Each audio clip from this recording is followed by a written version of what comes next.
From the Republic Media Network headquarters, it's time for Arnab Goswami on The Debate.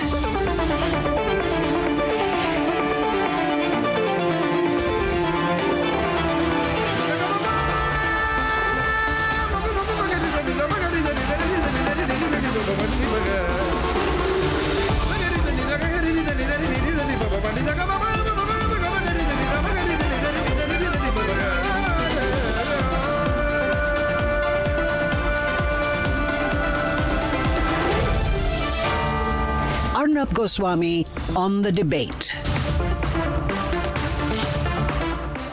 Ladies and gentlemen, there has been a terrible, terrible flash flood in Nepal.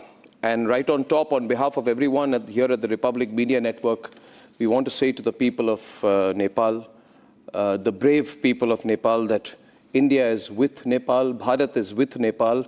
What has happened is extraordinarily tragic. When a sudden surge of river from the Tibetan side, the Chinese side, triggers a flash flood that affects one whole district and all the downstream areas along the Trishuli River in Nepal. Some of the visuals of what has happened are truly heart-rending and extremely worrying. The first visual I'll show you, you can see the sheer power of this flash flood, because in a blink of an eye, a massive wall of water surges through the valley, demolishing buildings. Then in visual 2, you will see how there is this terrifying moment when people are just going about their daily routine, suddenly overrun and completely overwhelmed by the flood. This picture has gone viral. It's just so scary because the waves are many, many stories high. In the third visual, you will see how people are running across the roads and the bridge trying to save their lives, but the water from the flood completely overwhelms the area and it sweeps everything away, completely submerging this whole area. Look at the force of the water as it enters that area. Ladies and gentlemen, the extent of the devastation and destruction is so extreme. The sheer overwhelming force of the volume of water in visual 4, which is causing the devastation. Cars are getting rocked, completely taken away, house broken, taken away too. And in visual 5, the water's volume and force and the speed with which it is devastating everything in its path is clearly visible. You will see the kind of embankments, like dam-like structures which are washed away. I have personally never seen this force of a flood happening. They say it's a combination of events, but there are certain concerns about what has happened from the Chinese side. We'll talk about that later today on the program. Viewers, there is a 10-second visual which shows the exact magnitude of this flood. You must see this because this is from a top angle. Just look at the sheer strength as it takes the house away and then submerges the whole area. And in the last visual, you will see a bridge which is swept away. This is unprecedented destruction and devastation in Nepal. So I wanted to begin my program this evening by saying our thoughts and prayers are with the people of Nepal.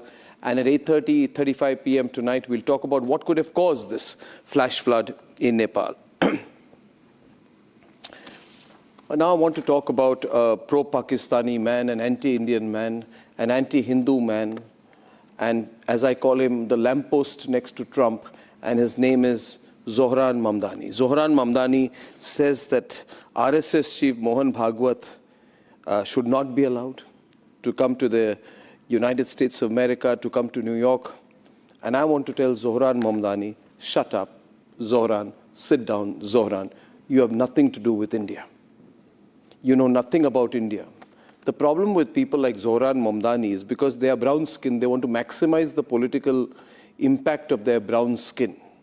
So they want to look at everyone else who is brown-skinned and look upon them as a vote bank.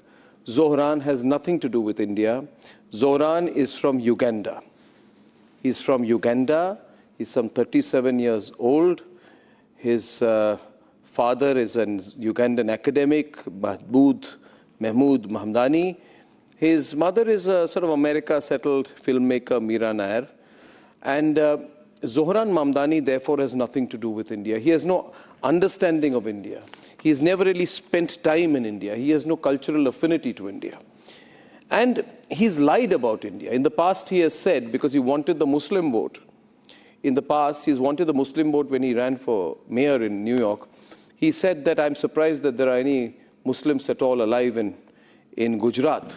But he never corrected himself with the real facts.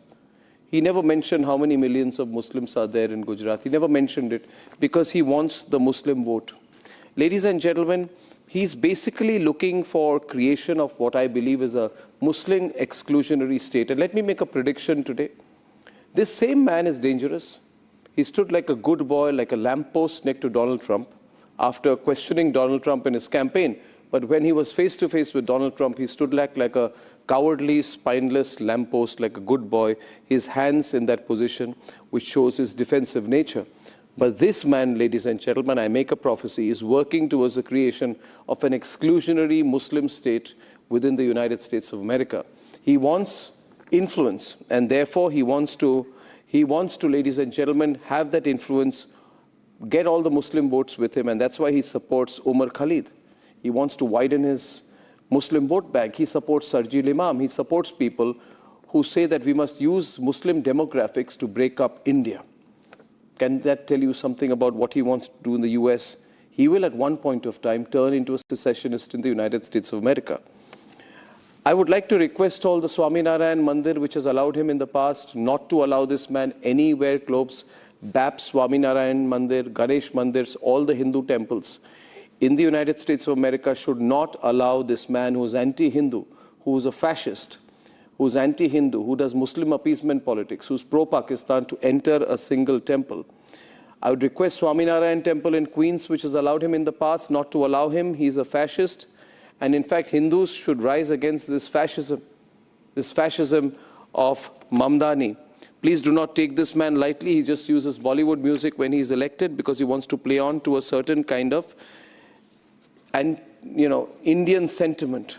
But in the past, he has spoken against the CAA law. He has said in the past that there has been a massacre of Muslims in India, which is an absolute lie. He stands in solidarity with the Tukre gang in India. And in fact, for all of these reasons, the government of India must never allow him on Indian soil. We will protest if this Pakistani man, pro-Pakistani man, because he's culturally, in thought, in temperament, he stands with the ISI point of view. If this man is allowed on Indian soil, we will protest against it. And therefore, I call upon the Hindu community in the United States of America to stand in solidarity with the RSS, the visit of the RSS, and he must know what the RSS stands for. Ladies and gentlemen, the RSS stands for the concept of cultural nationalism, which means there is a common ancestry of all Indians, regardless of religion, regardless of anything. Indians have common ancestors, common history, common cultural heritage, because we are, unlike America, which is a 250-year-old country and celebrating that embarrassing fact that it has hardly got any history, we are a civilization that goes back 6,000 years and more. Ladies and gentlemen, it is the RSS which has outreach among the Muslims through the Muslim Rashtriya Manch, affiliated platform that engages with Muslim intellectuals, Muslim ulema, to foster dialogue. This is not something that the liar, pro-Pakistani, anti-Hindu Mamdani is going to talk about. In fact, Mohan Bhagwat has repeatedly stated that the RSS rejects religious discrimination, but Mamdani supports religious discrimination. The RSS supports every citizen's constitutional right to practice their own religion. If Mamdani wants to lecture the RSS, he should start first by telling us why does he find common ground with the ISI? Why does he love Asif Munir's point of view?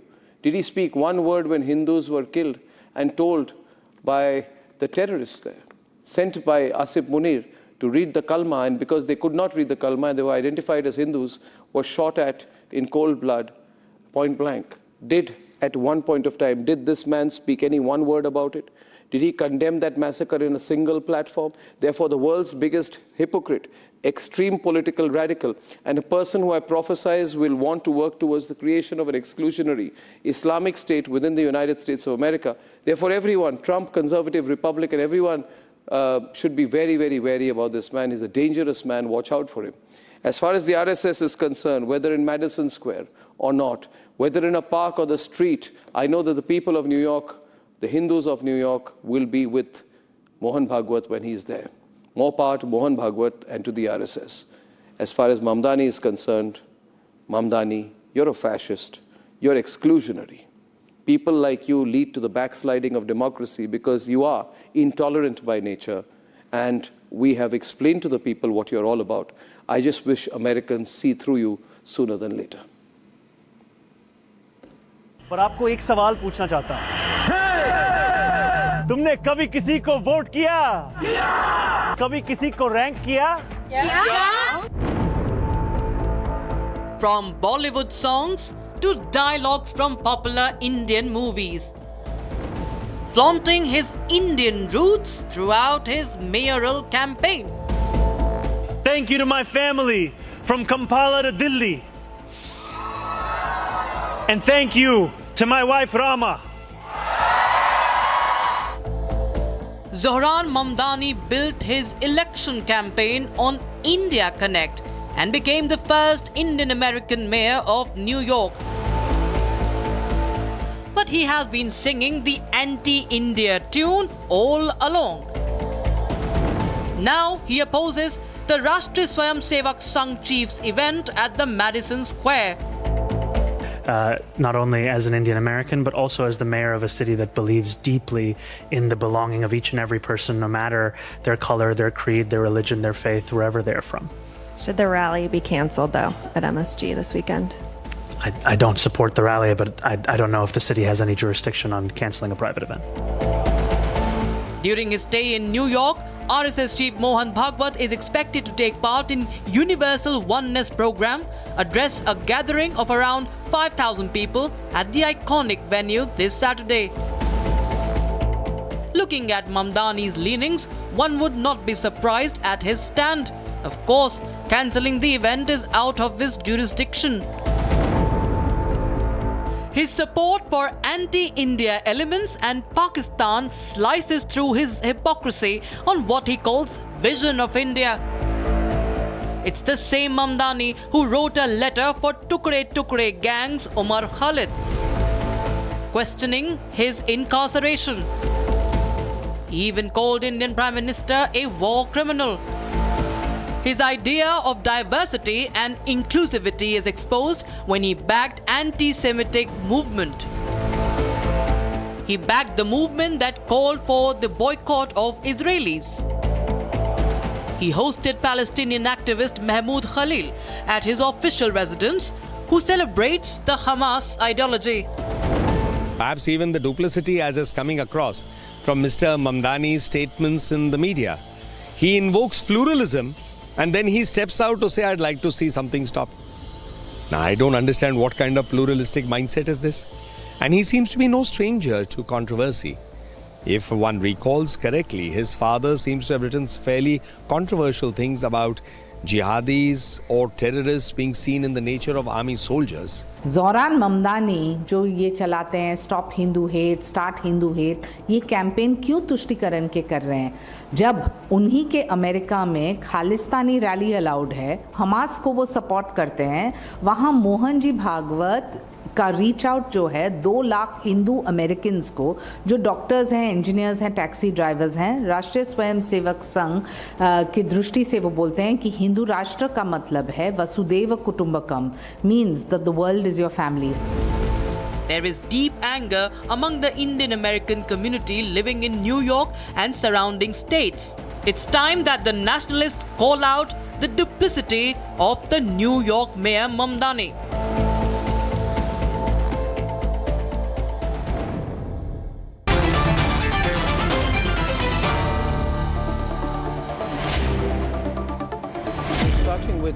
We got Mary Miliband with us. She's an international singer. She's called America's national anthem singer, cultural ambassador. She backs the event of Mohan Bhagwat. Why is Mamdani playing this card? What is his intent? Mary, what do you think is his intent? Why is he attacking this event of Mohan Bhagwat? Sure, it's great to see you, my friend. And I tell you, Anytime a Mamdani starts speaking, people get excited and riled up. Like, first of all, his comments affect anything. Just so you know, this event is going to go on. MSG, like every corporation in New York, is a corporation, and they respond to capitalism. So Mamdani can stand on stages and give his rhetoric, but the event will go on. So I just wanted to say that up front. Mamdani's comments and his whole essence has been one of anti-democracy, anti-religious freedom, anti-anything that doesn't promote his own religion. That is the truth. And I'm a New Yorker. New Yorkers, Americans, we were all certainly exposed to Mamdani during his election season, but we are now very, very well acquainted with what he really stands for. And that is an extreme, very dangerous movement that is now attached to this democratic socialist of America movement that we're seeing certainly across the country that is promoting these anti-democracy, anti-religious freedom, anti-Semitic, very hostile against Israel, anti-Hindu, anti-everything, Arnab. And so it's very dangerous, and he's only exposing himself. Every time he stands on a stage, we learn more and more about how he certainly doesn't represent India, doesn't represent at all the essence of America, and is quite ignorant to what people around the world believe. People around the world believe in oneness in the context of the title of this rally that's happening in New York, unity, inclusion, that yes, we can come from different zip codes and different religions and different backgrounds, but we have a respect for each other. That's what a democracy promotes. That's what religious freedom promotes. Mamdani stands for none of that. He's very dangerous, as well as this movement. I think it's dangerous too, Mary. You know, I thought, you know, if I take the sum total of everything he said, I think he's an ambitious young politician, and eventually he's working towards the creation of an Islamic, demographically and politically, culturally Islamic-dominated state within the United States of America. That's why he has skipped the India Day parade, but he's attending every Pakistani event. He goes all out for the Muslim events. For all Muslim events, he's right there, up there in front. And anything that is not Muslim is second priority for him.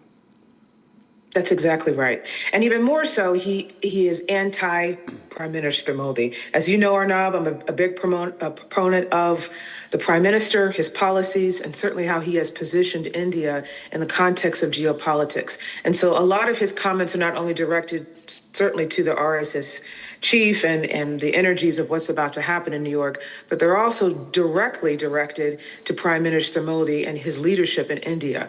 It's no secret that, yes, Prime Minister Modi and the BJP, which is part of the conservative movement, are governing India. But Prime Minister Modi is a leader for all people.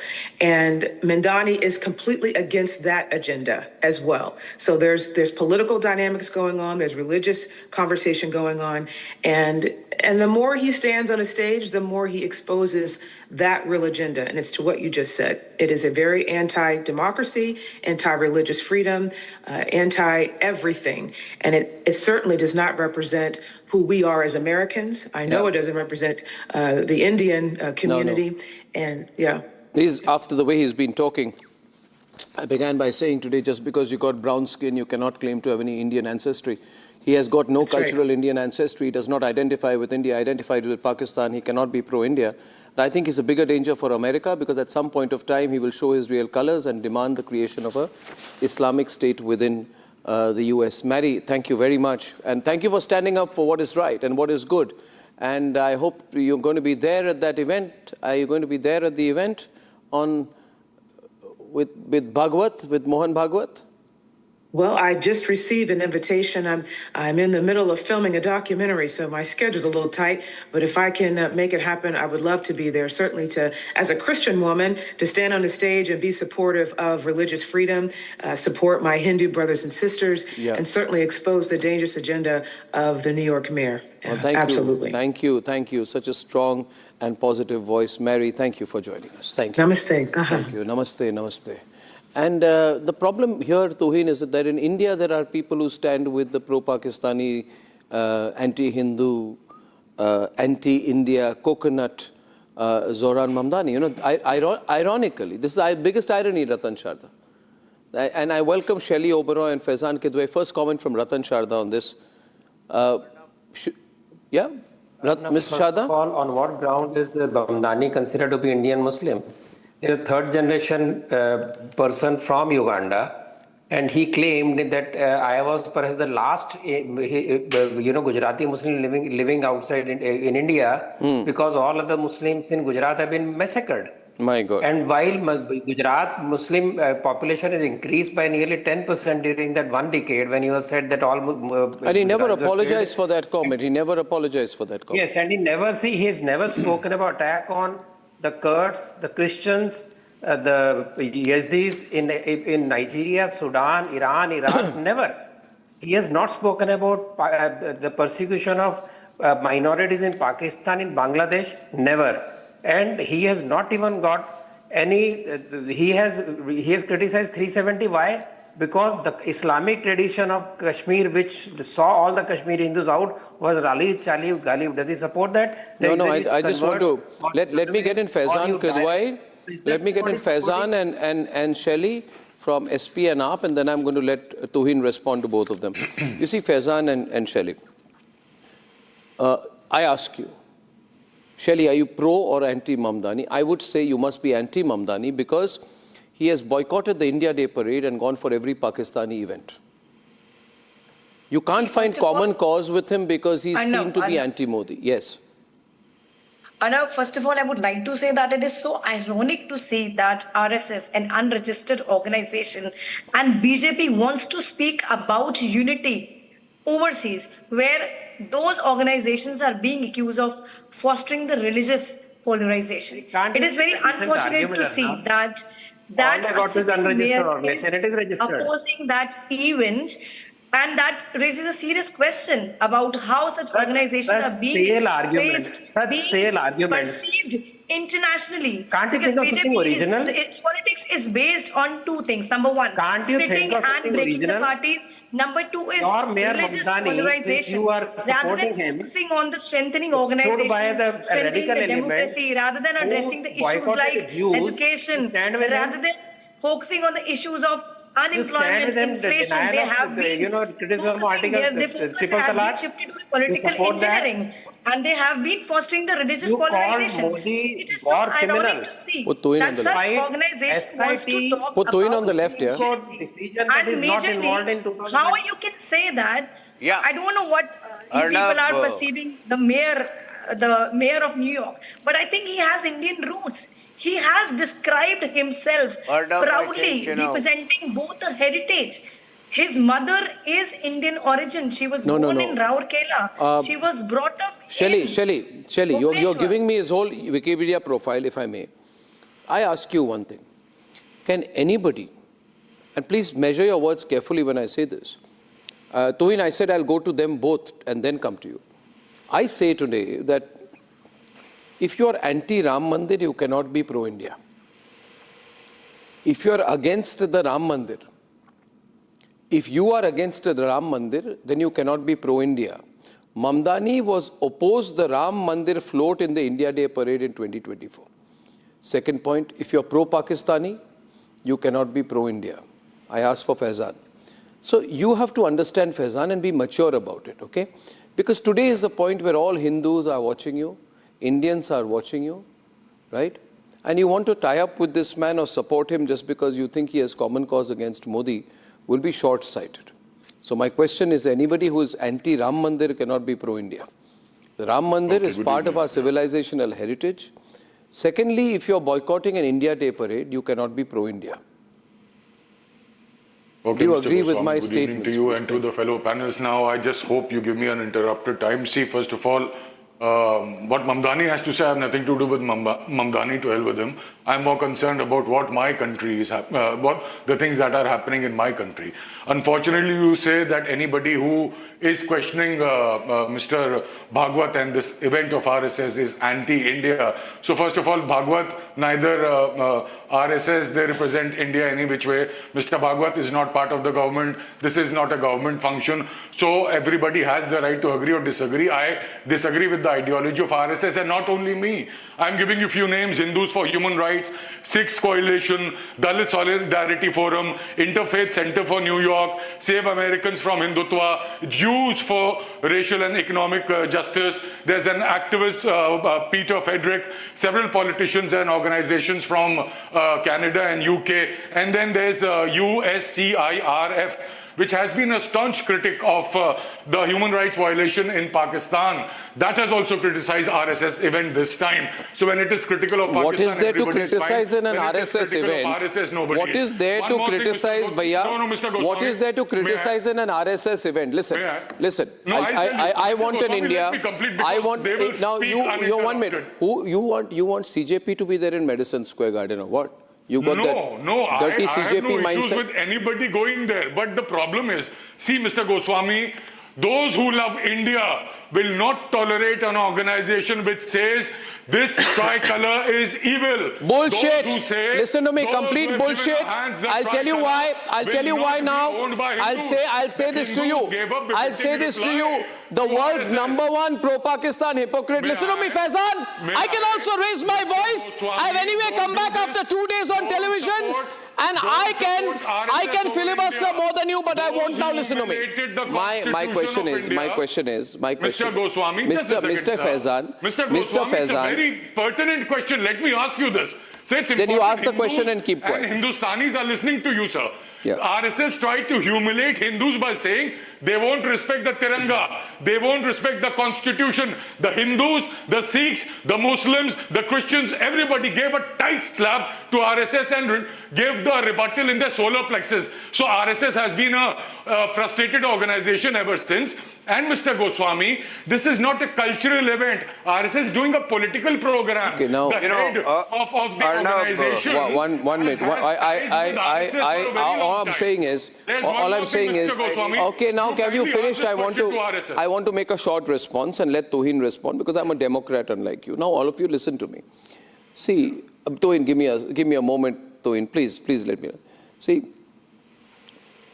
if you don't like Hindus, why do you go to Ganesh temple, Swaminarayan temple in Queens, saying I'm proud of my Hindu heritage before the elections? Why are you bringing religion? Then not a single Hindu should vote. Not a single Hindu should vote for this.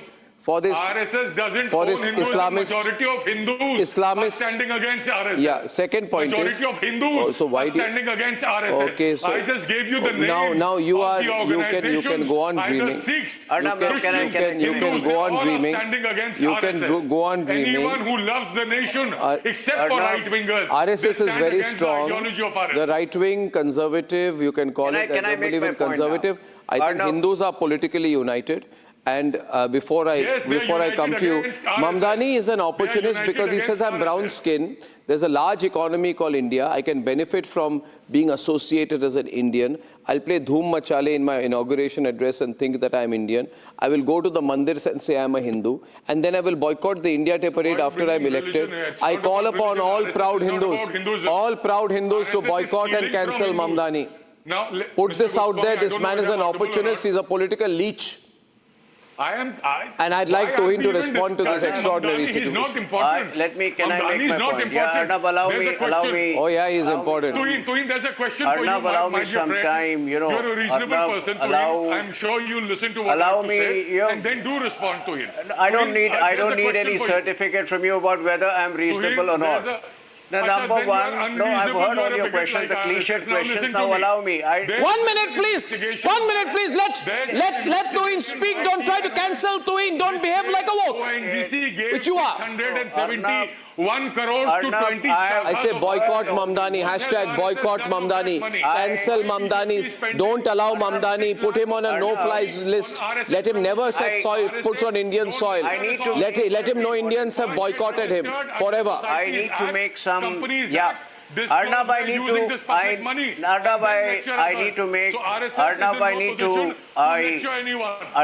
to make some important points.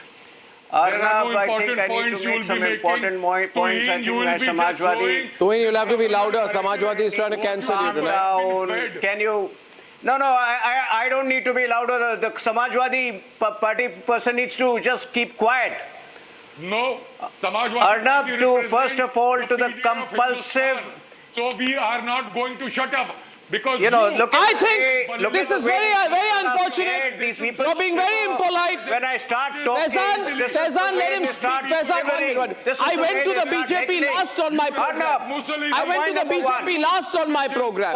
The last speaker is from the BJP. There's an attempt to cancel him going on a live program tonight. No, he's scared. These people are scared when I start talking.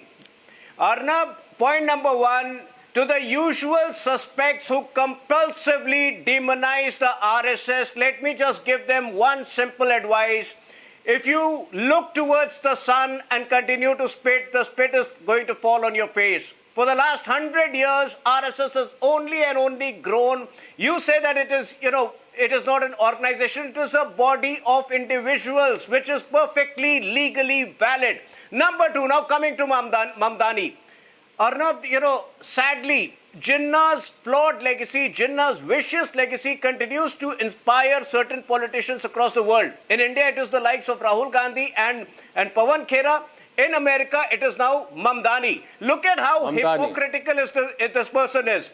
He himself supports Democratic Socialists of America, which has been called out for its anti-Semitic tropes. He himself supports a person called Mohan Bhagwat, who has been openly celebrating the Hamas.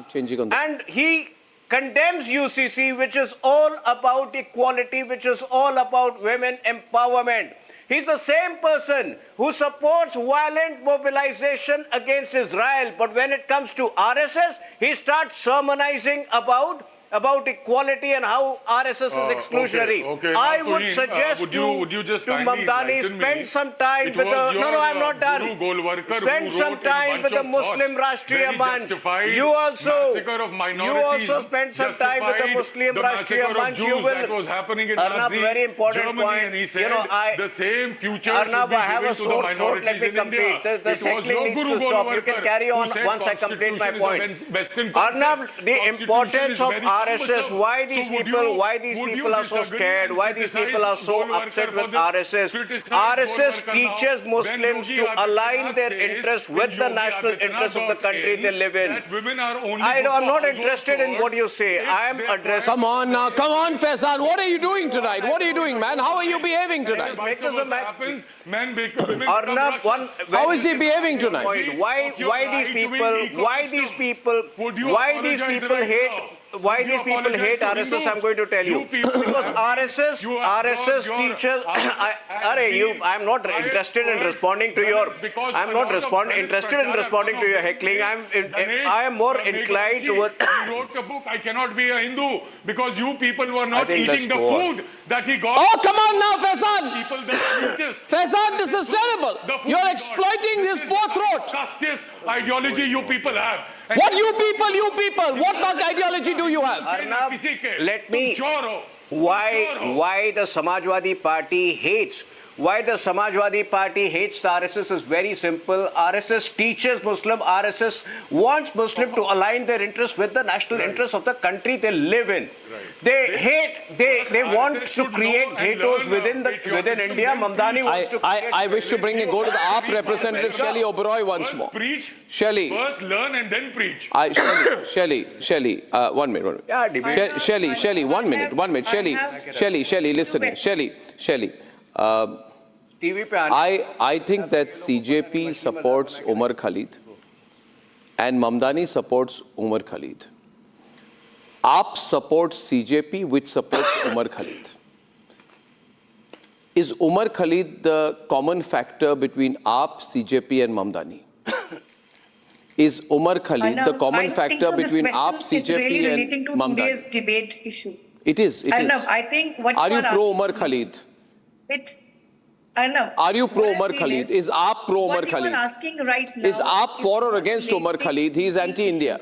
I have one question. Unity means religious polarization? And what is Umar Khalid is an NGO? Sarjil Imam are for religious unity. You are just Sarjil Imam is for religious unity. It has no relevance with the... It has relevance. The issue which is going on.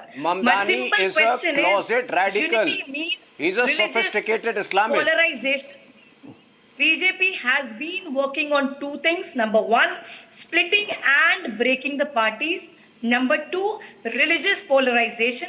Rather than addressing and focusing on the major issues of the countries like education, unemployment, inflation, their main focus is shifting to political engineering and religious polarization, that is creating division and weakening the country's unity, social fabric by setting the communities against each other. But please oppose Mamdani. Please tell Kejriwal to tweet against Mamdani. The country's image is not Mamdani is dangerous. only by such events. Ratan Sharda, Mamdani will want to set up an Islamic state in America. It's very surprising. It's very surprising that Mamdani supports polarization by calling out for various kind of Muslim rights. He's imposing Islam. He's happy with Islamic Sharia being imposed on minorities in Islamic countries, but he doesn't like RSS saying everybody should have same law. Is that what they're fighting for? She talks of polarization. I want unity of Hindus, and they say if I split the people on caste line, it's great. If I split the people on minority favoritism, great. Is that a policy? And what kind of strange things to talk about? You see, preconceived notion of RSS made them say. Okay, now I think we have to fight this together. I think we've got to make a lot of noise. We've got to make a lot of noise, which is why we are starting up boycott Mamdani hashtag, and a boycott Mamdani hashtag. Meta should not try to block us. X should not try to block us. Republic is proudly starting a boycott Mamdani hashtag, and I hope millions of people join us, so Mamdani is never able to ever set foot on Indian soil. Never. Not as long as we live. Thank you very much. Thank you very much, ladies and gentlemen. I go back to what happened in Nepal, which has been flash floods. There are some mystery over it. There is some concern over it. Massive havoc, and some people are asking questions about the amount of water that came in from the Tibet, a Chinese side, which led to the flash floods. Is there a Chinese angle in this? Here is a quick report on what has happened, and then we'll look at this in detail.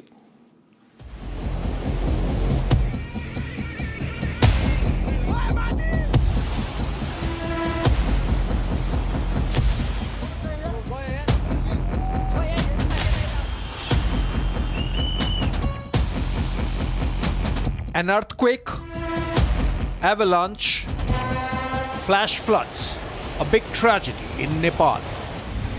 Thousands washed away, with reports saying 133 Indians are missing in Nepal's Roswa. 400 Kailash-bound pilgrims, mostly Indians, remain out of contact. 20 bridges, 100 kilometers of roads, 13 power plants with capacity of 700 megawatt have been washed away or destroyed. But how did this situation in Nepal come to be? Ice avalanche led to surge in waters, accumulating water in the Lende River. This blockage may have given way, sent a surge downstream into the Bhote Koshi River.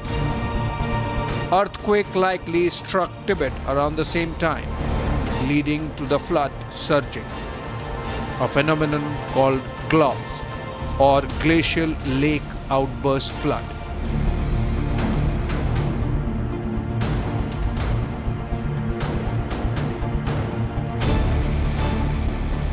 Amid this, Indian states like Uttar Pradesh and Bihar have been put on a high alert.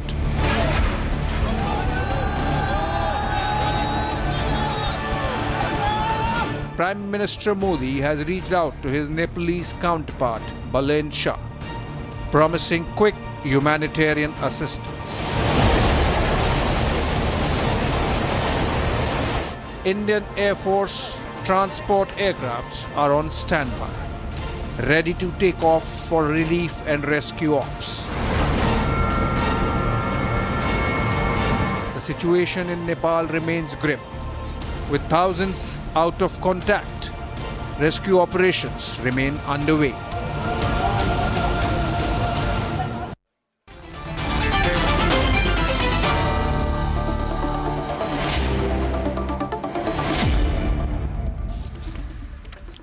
Brahma Chalani is a geostrategic expert who's there with us. Professor Anil Gupta Professor Gupta, are you there? Can you hear me, sir?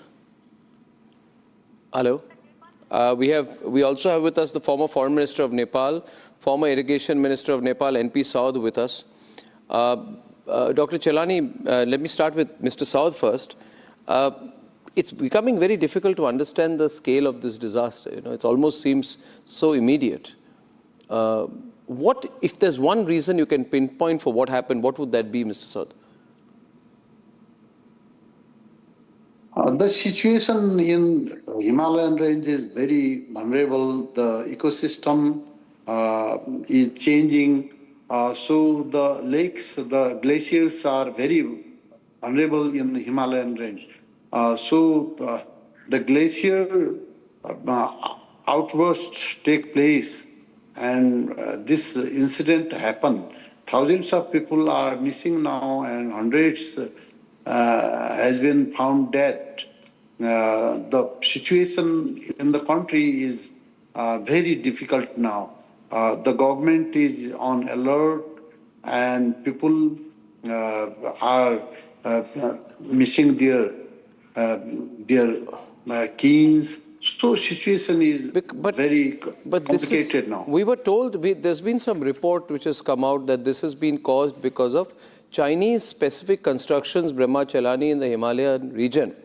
And, there are pictures and satellite imagery of all that which has also come out, that apparently there are some towns which have been constructed in the Chinese side by cutting hills. And the town has been constructed on the natural course of the Trishuli River. And therefore, the Chinese have caused some major amount of disturbance to the flow of the river, increasing the velocity of the river and causing this unnatural situation. How much truth is there in that? You must have seen these reports, spoken to people. What do you think, Dr. Chelani? China shrouds its projects in secrecy. So it's difficult to know what work they're doing upstream, whether they are pursuing any project upstream on the Trishuli and the Koshi rivers. On the Koshi River upstream, there may be some activity. But what we know is that there was a 4.4 magnitude earthquake at 8:37 a.m. today. Now, by tectonic standards, a 4.4 magnitude quake is a minor to moderate tremor. Yeah. And yet, this moderate tremor created a cascading impact. It triggered a avalanche, ice and rock avalanche, that led to major flash floods that swept away a number of Nepali villages. Now, the two things about this that stand out. First, this catastrophic flash flooding serves as a vivid demonstration of how tightly linked geological, glacier, and hydrological systems are in the Himalayas. The Himalayas are the world's most seismically active major mountain range. In fact, this entire region, from the western part of Nepal's border with Tibet, all the way to the Tibetan Plateau's eastern rim with Sichuan province, this entire area is a seismic zone.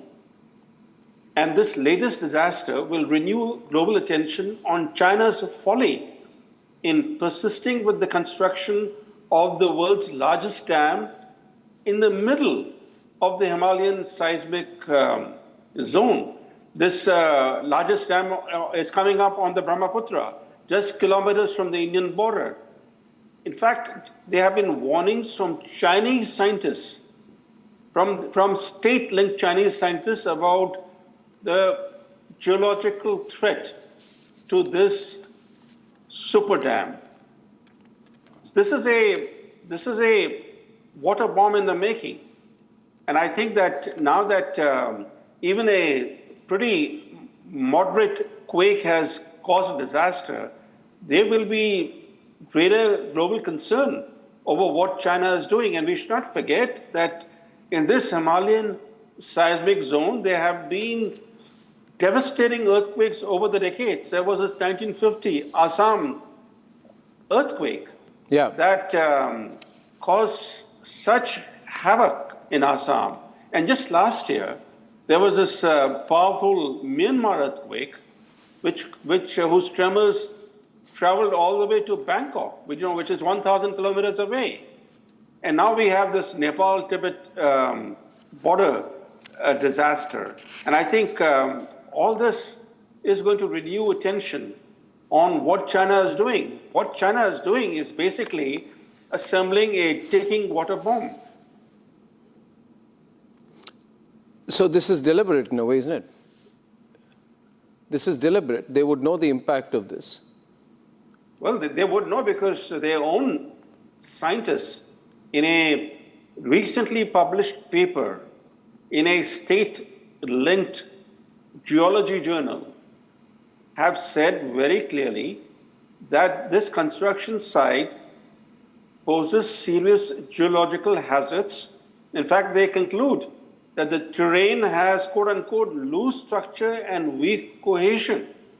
And they warn that fault movement or an earthquake could easily trigger large-scale instability, threatening both the dam reservoir and the surrounding infrastructure. So, they're recommending that that this project be redesigned to reinforce the dam reservoir slopes. They recommend installing retaining structures, etc. So when scientists working within a communist state system are issuing such blunt warnings, all of us need to pay attention. But we also need to think about the impact on downstream regions in India. In this case, in Uttar Pradesh, in Bihar, in the Gandak and Narayani systems. Also concerned here about the kind of flooding that we saw in Assam this year. And a lot of people said in Assam, many people said from Assam to us, Dr. Chelani, that yes, there have been floods in Assam, but this year's floods were a bit extraordinary. Regions that are not affected usually have been affected, So we need to be extremely careful about this. I want to go to Anil Gupta. Thank you very much, Mr. Gupta. This is a concerning situation. It seems to me that it is not just a coincidence that something else has been happening. You are the head of the division at the National Institute of Disaster Management, Ministry of Home Affairs, Government of India. You've been heading that division. You worked on the 2015 earthquake. Do you think a small earthquake could have led to this? Or is it something more? First of all, thank you, Arnab, and I would like to correct, currently I have joined ICARS at IIT Roorkee, working on the same subject. So the scale of this particular disaster, if we see that, and the devastation, so it's like a combination of the three incidents, I would say, that the Uttarakhand flood of 2013, then Dharali, and the kind of challenges that we have seen in Sikkim, Gulf also. The kind of scale. When it comes to the issues of early warning, many times people will say that an effective early warning 10 minutes before or 15 minutes before can be done. But I think you would agree that 10-15 minutes of early warning in this kind of terrain is not of great use. But what could have been done, how the earlier scientific investigation, scientific understanding put into use to improve the preparedness in place. Because this is not a normal landscape that you issue in a warning and then the things can immediately be operationalized. So I hope you would agree with this. And the another dimension that is the most important at current time is that how do we operate the rescue? Because so many people must be stranded the same way that we experienced during 2013 floods of Kedarnath, as well as 2015 earthquake in Nepal also, because so many people are there which are the native villagers, and they do not carry the smartphones, and when the communication network is also disrupted, it is not always very easy to locate, particularly in this difficult terrain. Yeah, it's a terrible situation. More than 100 Indians are missing. We are tracking stories of who's been impacted, to what extent, and I'm glad to everyone Dr. Anil Gupta, Mr. Saud and Brahma Chelani for looking at the human tragedy and the geostrategic elements as well. Thank you very much. Ladies and gentlemen, big story coming in from Nepal yesterday, and we hope there are no further surges. Now on the other side tonight, I've been listening. I didn't do the show for the last 2 days, and I've been hearing all this nonsense about patriarchy in Hinduism from Rahul Gandhi. Rahul Gandhi is a person who does not believe India is a nation. Rahul Gandhi is acting as an agent of certain Western powers. And Rahul Gandhi is also a hypocrite. And I'm going to tear apart his logic when I'm back.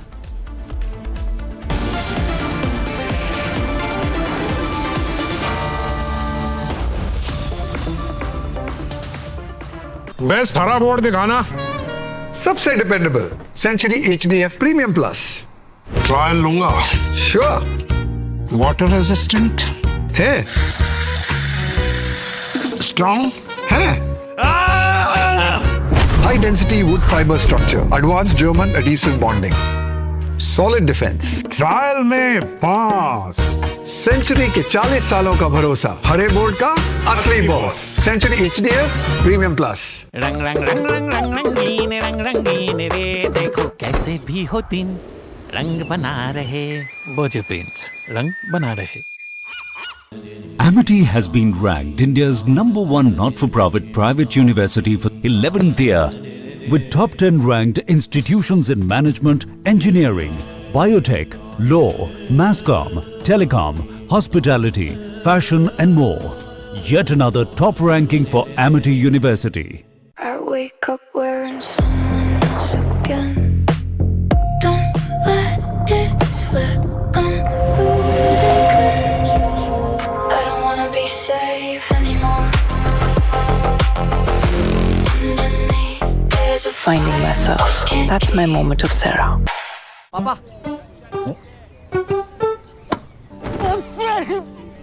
Sorry यार गलती हो गई है ये चोट खर्चा वर्चा अरे लास्ट बॉल पे छक्का भी तुम्हारा छक्का सब कैशलेस हो गया है हाँ ला भाई मेरा बैट वो अभी तो ठीक हुआ तू अभी तो डिस्चार्ज हुआ यार बैट किसका है टाटा AIG है तो भरोसा है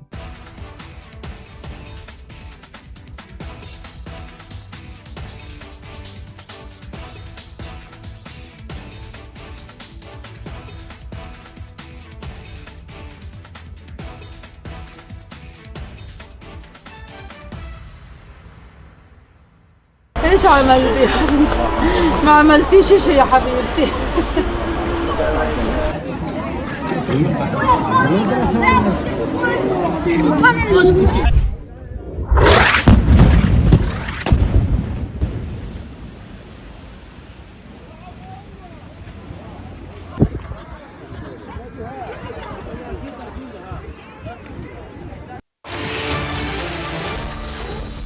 वंदे मातरम में भी जिन पंक्तियों को कांग्रेस मुख्यालय में रोका गया उन पंक्तियों में मां दुर्गा का उल्लेख है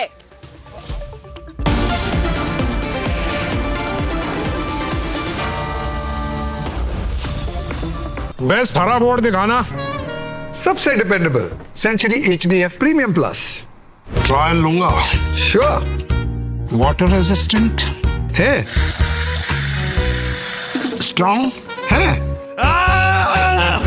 high density wood fibre structure advance German adhesive bonding solid defence trial में पास सेंचुरी के 40 सालों का भरोसा हरे बोर्ड का असली boss century HDF premium plus रंग रंग रंग रंग रंग रंगीन रे देखो कैसे भी हो दिन रंग बना रहे बोझ पेंट्स रंग बना रहे पापा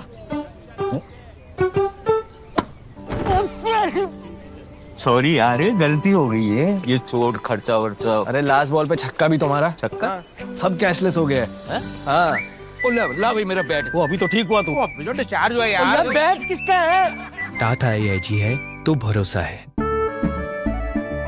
केसरिया से मन जोगी हुआ रे दिल झूमे देखो मतवारा हुआ रे केसरिया से मन जोगी हर पल मनाओ केसरी त्योहार विमल बोलो जुबान Kesari Iran's economy is staring at a fresh shock the Iranian rial has crashed to a new record low, hitting 2.02 million rial to $1 in market trading. And the timing is significant. Washington is preparing to unveil another round of sanctions, promising to tighten the economic screws on Tehran even further. Donald Trump has already declared on social media, Iran is completely collapsing. But here is the big question, is Iran really collapsing, or is Tehran using the Strait of Hormuz to run its economic weakness into global pressure point? For ordinary Iranians, the currency crash is not just number flashing on a trading screen. It is hitting the kitchen table, it is hitting savings, and it is hitting the cost of survival. Iran was already struggling with a double-digit inflation and negative economic growth before the latest phase of the conflict. But months of war, previous sanctions, and growing international isolation have pushed the pressure to another level. The numbers tell a brutal story. Since the war began, rice prices have reportedly risen by around 60%. Beef prices are more than 150% higher. And the International Monetary Fund is forecasting that Iran's economy could shrink by more than 5%. Imagine what means for an ordinary family. Every trip to the market costs more. Every saving loses value, and the national currency continues to slide.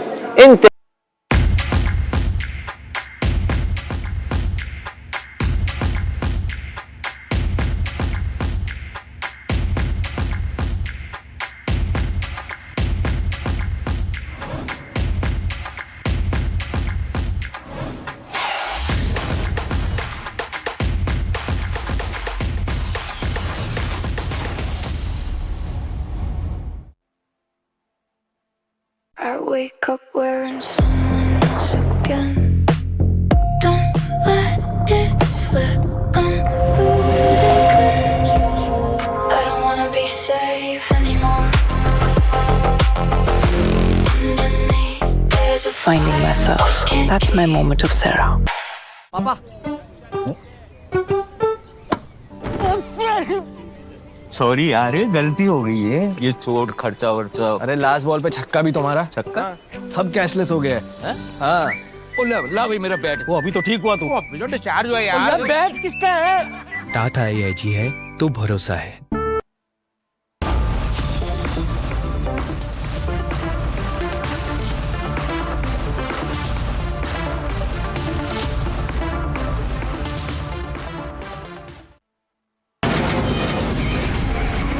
From the Republic Media Network headquarters, it's time for Arnab Goswami on the debate.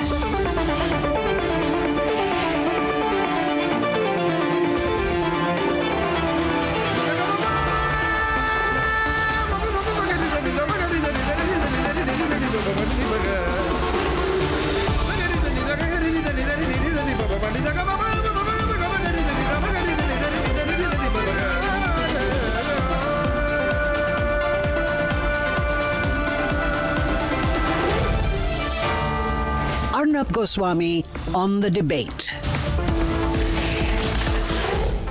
Rahul Gandhi is carrying out a new attack against Hinduism, and Rahul Gandhi is going around and saying that Hinduism is chauvinistic, Hinduism is patriarchal, Hinduism is anti-women. So Rahul Gandhi, are you trying to say that Islam is pro-women? Islam is pro-women's rights? That the Sharia is pro-women?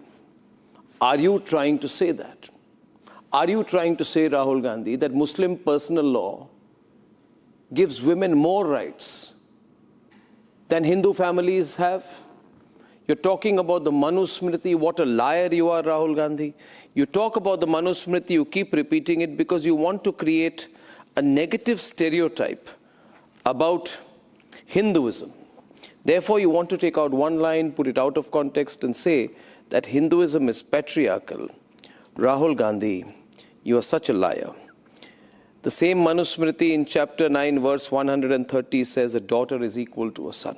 Putrena duhita sama. And this is not from another Hindu scripture, Rahul Gandhi, because you are a liar and someone will have to tell you on your face what a liar you are. The Manusmriti also says a daughter is equal to a son. I ask you, straightforward in terms of inheritance rights, triple talaq or anything, does Sharia law say the same thing? You don't have the courage to say that because you have decided that you are a Muslim party. You're a leader of a Muslim party competing with Owaisi, but even outstripping Owaisi because you are for the Jinnah version of Vande Mataram. You can't even recite the Vande Mataram in its entirety.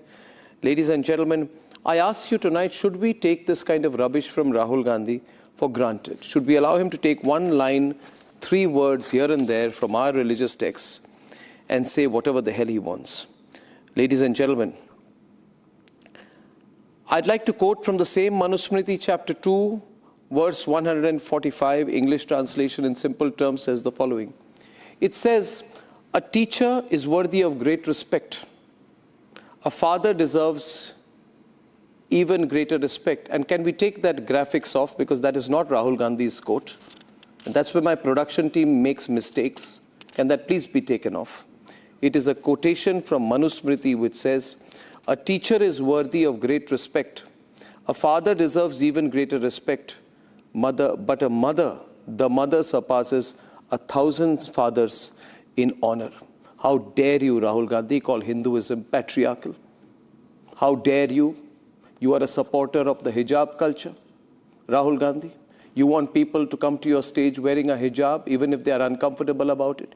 You make sexist comments about Meloni. You're anti-women. Your chauvinism showed when you were on the stage there with Sandeep Dixit.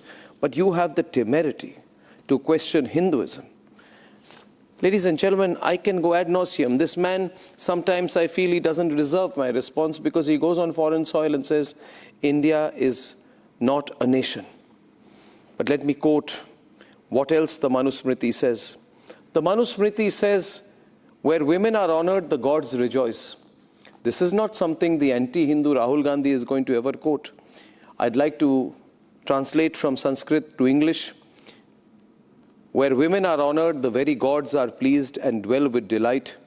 Where they are dishonored, every sacred rite and act of worship is rendered barren. I wish, ladies and gentlemen, I could have read this in Sanskrit. My mother has been a Sanskrit teacher. My grandfathers, great-grandfather have been Sanskrit scholars. I am not as good, but I still understand the meaning of what was said there. When it says that the spiritual worth of an entire household is made to hang on how it treats its women.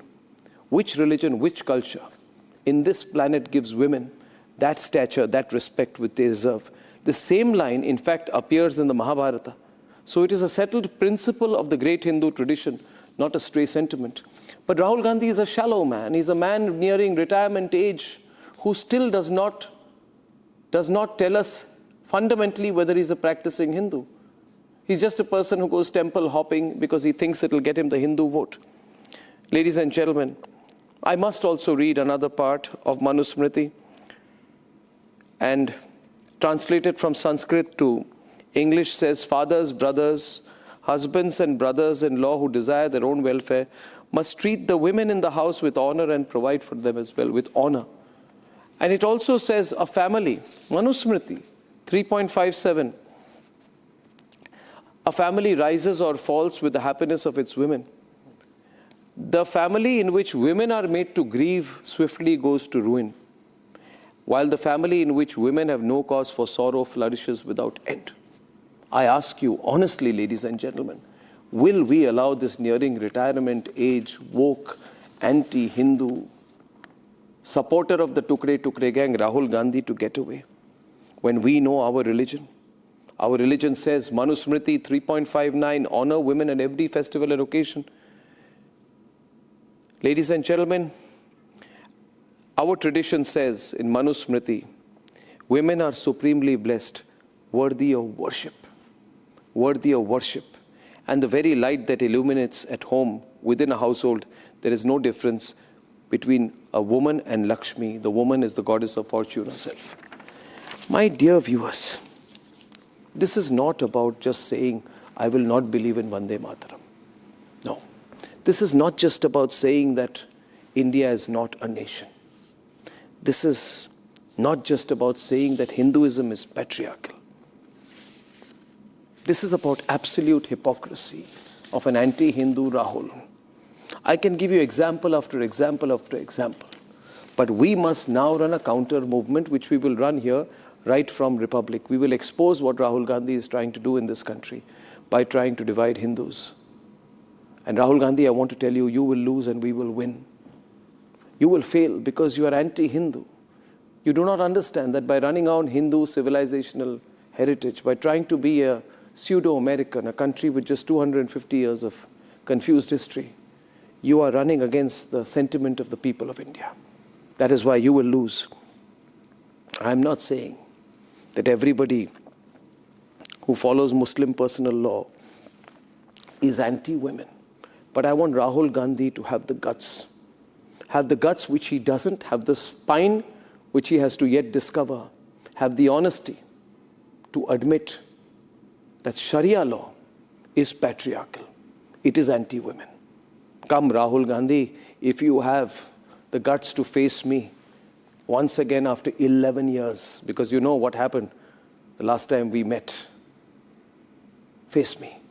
Let's have a real conversation on patriarchy. Let's debate. Rahul Gandhi and Congress's hypocrisy stands exposed once again. Rahul Gandhi says, smash the patriarchy, but won't have the political courage to back the triple talaq law. In childhood, a female belongs to her father. In youth, she belongs to her husband. When her lord is dead, she belongs to her sons. A woman must never be independent. This is a direct quote from the Manusmriti. And these words are a shame, because these words should never ever have been spoken. Rahul also insulted the sacred Hindu text, Manusmriti. While no word was uttered on patriarchal practices under Sharia law. Rahul ji कहते हैं बेटियों को भड़काने का काम कर रहे हैं, कहते हैं मनुस्मृति से बाहर निकलिए।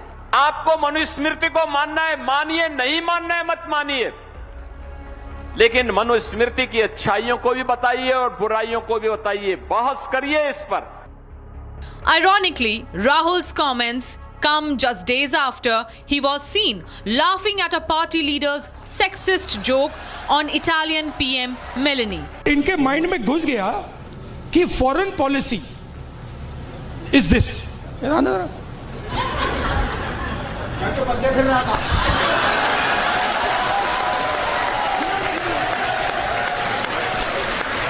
अब पता नहीं किसने डाला, कहां से घुसा कि भाई फॉरेन पॉलिसी का मतलब imagine the ignorance foreign policy. एक चीज पूछ सकता हूं? हाँ। मेलनी समझ के तो नहीं पकड़ा था?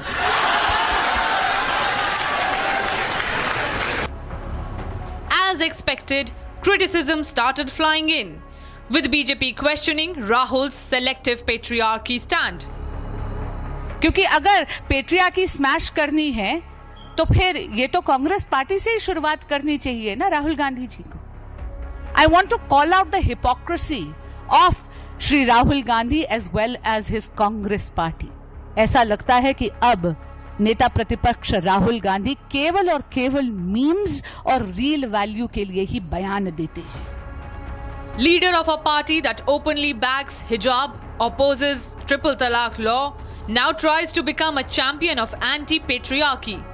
Congress's appeasement politics and anti-Hindu mindset are on full display once again.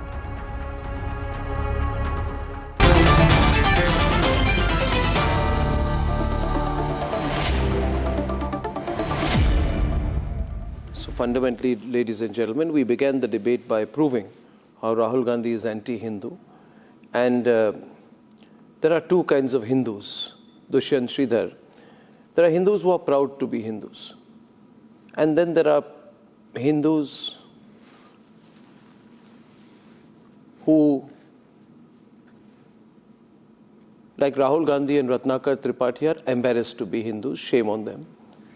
Ladies and gentlemen, shame on those Hindus who are embarrassed to be Hindus. गर्व से कहो हम हिंदू हैं, गर्व से कहो हम हिंदू है. Say with pride you are a Hindu. Let this comment not be put in whispers but in shouts. And ladies and gentlemen, I am pleased to open the debate today. I want to open the debate with our great scholar Dushyant Sridhar. He's a Vedic scholar. I have great respect for him.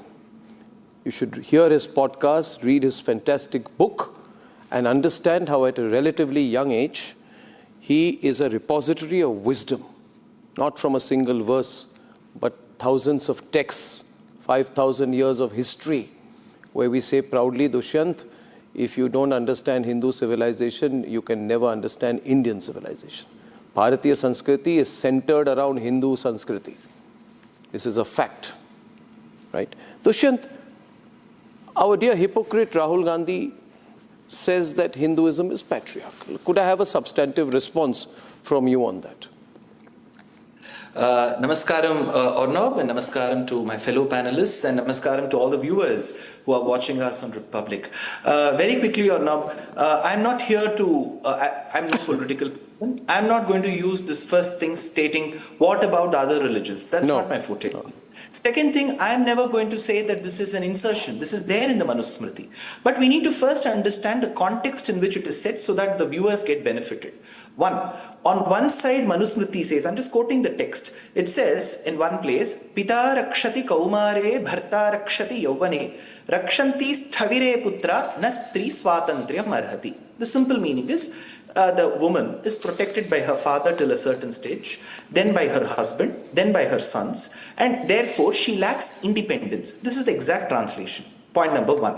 On the other side, it also says that a woman. One minute. You said protected. Rahul Gandhi said owned. Am I right, Subbuhi? He said Rahul Gandhi changed the meaning when he presented it on stage. That very verse, he gave another meaning to it. Yes, please continue. Sir. Thank you. So, Arnab, the word is very simple. Pita rakshati kaumare. So the word is raksha. The dhatu is only to protect.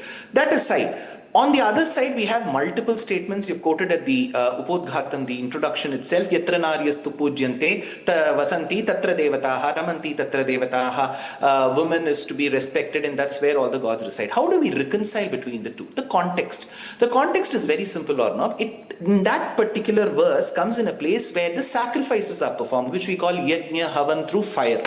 The person who performs, the householder, the grihastha, is called pati. In our general understanding, we call any husband as pati. But in the bhasha, in the language, a person who performs the fire sacrifices is called pati. The one who assists in the sacrifice and helps its completion is called patni. In our general understanding, patni means wife. Only if the husband is called pati, she is called patni. Otherwise, there are other words like jaya, kalatram, and so on. It is only in this context he performs the yajna. She is dependent on her father and her mother who are performing the sacrifice. She is dependent on her husband who is performing the sacrifice. She is dependent on her son who is performing the sacrifice. It does not talk about any human goals, purusharthas like dharma, artha, kama.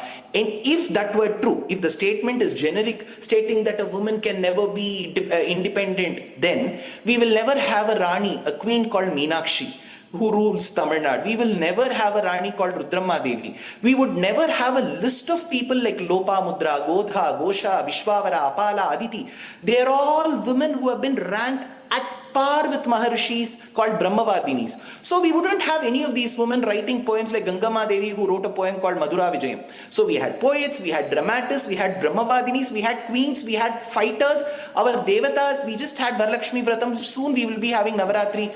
So the verse appears in a context. Only if your thoughts are mischievous, first of all, you wouldn't have read the text at all, which is fine, but you would take it out of context, change words, and confuse people. So I would just pray that never do this. I wouldn't talk about other religions because that's not my forte.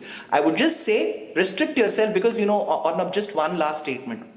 Hinduism, Sanatana Dharma, has seen many, many onslaughts and slanders and fights. Yet the civilization has withstood all its times. People who have spoken ill about Sanatana Dharma, they even lost their own constituency in Tamil Nadu. And that party which spoke ill of Sanatana Dharma is out of power. Time and karma will always teach, or not. This is where I would stop. Yes. Ladies and gentlemen, in this brilliant start of the discussion this evening, and I welcome Nalin Kohli and Subui as well. what we have been able to prove is that in response to that one line of Rahul Gandhi, where he picks one line, not a verse, from a text of thousands, from thousands of texts, tears it away from its context and uses it as an indictment of Hindu society. In response to that, tonight, I have started by quoting 7 verses, and the Sanskrit has been, one of those verses has been read out by Dushyant Sridhar. Ladies and gentlemen, the question is, if there are 7 verses which I can quote today dispelling the myth of Hinduism being anti-women from one text, I want a logical response to any of this which we have presented logically today from any of our panelists who would like to go against us. Talha, Harish, Ratnakar, Tripathi. Maybe any of you would like to start on the other side tonight. Ratnakarji, you have to unmute yourself. Shall I speak now? Yes.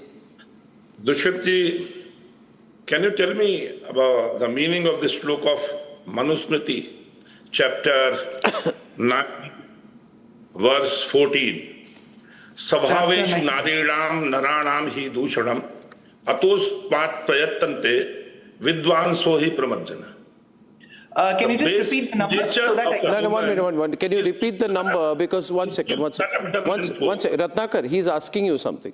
Dushyant, just tell him, yeah, he wants to get... Sirji, aap chapter number so that I can come back to you. So that's all. You find it now, I'm telling you, it is in chapter number 9. 9 point? Yeah. You ask what? What is the number of verse? I'm quoting. 9 point what? 9 point what? Sabhavesh narinam naranam hi dushanam atosman prayatante vidvanso hi pramadjana. That means कि औरतों का स्वभाव ही पुरुष को दूषित करने का होता है, टू करप्ट द मैन फोक. इसीलिए विद्वान जन और बुद्धिमान लोग उन पर नजर रखते हैं. And the second श्लोक which I am just reciting here is from chapter 8. That it says bharya putrascha dasascha traya ekadhina smita. Right? And yatte samadhi gachanti yasse tatra tadhanam. That means the wife, the son and the slave both are same. I tell you one thing. I'll tell you one thing now. Ratnakarji, I am not a... just 1 minute, please, okay? While Dushyant responds to you. Dushyantji, Ratnakarji, I just don't... please do not respond when I'm speaking to you. See, if you want to make a fundamental reverse engineering argument that Hinduism is... anti... 1 minute. See, the problem with you is because I have superior wisdom than you, because I have superior intellect than you, because I have superior education than you, because I am much more qualified than you, because my understanding of culture and politics is greater than you, because my understanding of... I need to tell you where you are going wrong, where you are going wrong, where you are going wrong. You see, if I was to say in the Abrahamic cultures, just 1 minute, please, 1 minute. If I was to say today that in the Abrahamic cultures there is Adam and Eve, Subui, please understand this logic because Ratnakar doesn't understand. If I say today, Harish, Muhammad, Ibrahim, that there is Adam and Eve, Harish, 1 minute, that there is Adam and Eve, okay? And Eve is made into a culprit, right? Eve is bad, which means the woman is bad. Eve gives in to the serpent. Eve tempts Adam, and that leads to the original sin. Okay, this is biblical facts, okay? But this is the way it is presented to Christians, right? And then it says that where is Eve created from? Eve is created from the rib of Adam. I'm not a theologist, I'm just saying Eve is created from the rib of Adam. So that is the ultimate patriarchy. That a woman is created from the Eve of Adam, then goes on to be tempted by the serpent and tempts Adam, then I can argue today that Abrahamic religion, Christianity, is extremely patriarchal. You see, if you want, no, you have no understanding of theology, no understanding of religion. You're a superficial man. You have a Rahul Gandhi intellect. You've got Rahul Gandhi intellect. Now, fact is... 2006 My point here tonight is, this is not going to work. This is not going to work. This is not going to work. Dushyant is responding to you now. Dushyant, and then we are taking it forward. Dushyant, you want to say something? Namaste, sir. You had asked this chapter 8 question. Chapter 8, 299. I will quote the shloka that you have said. Bharya putrascha dasascha preshyo bharata cha saudara prapta appadha tadyaha syurajva venudalenava. So it talks about what... Let me speak. Don't to the wrong one, sir.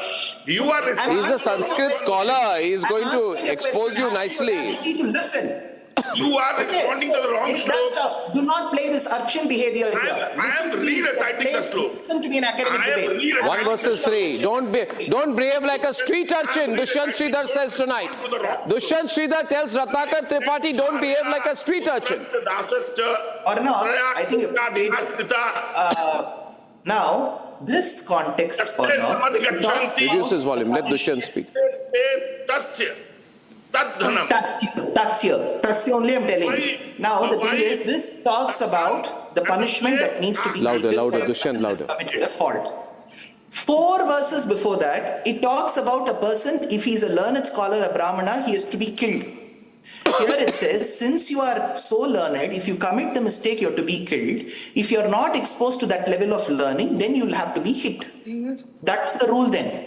So it does not exclude one particular gender, one particular category. If you are read in the shloka, shame on you, man, Ratnakar, for trying to mutilate it. Shame on you. It is why Alankritya Shirachchedanam. I congratulate Dushyant Sridhar tonight for setting the record straight very strongly this evening.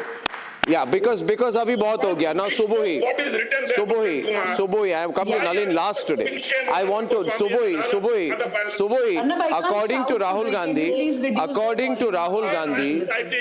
Gandhi feels that Islam and Sharia law are pro women, and Hinduism is maybe targeted for being anti-women. Yeah. Arnab, can you please reduce their volume? I can't shout today. Don't shout. I also have a bad throat. Nobody understands. Yeah. Please. Yeah. Arnab, Rahul Gandhi's smash patriarchy looks like hypocrisy at its peak. And we all must call it out. You have already called it out by quoting almost 6 or 7 texts from Manusmriti which are pro-women. Let me give you a few more examples. What can be more patriarchal than this statement? That women, a mother, is not the natural guardian of her own child.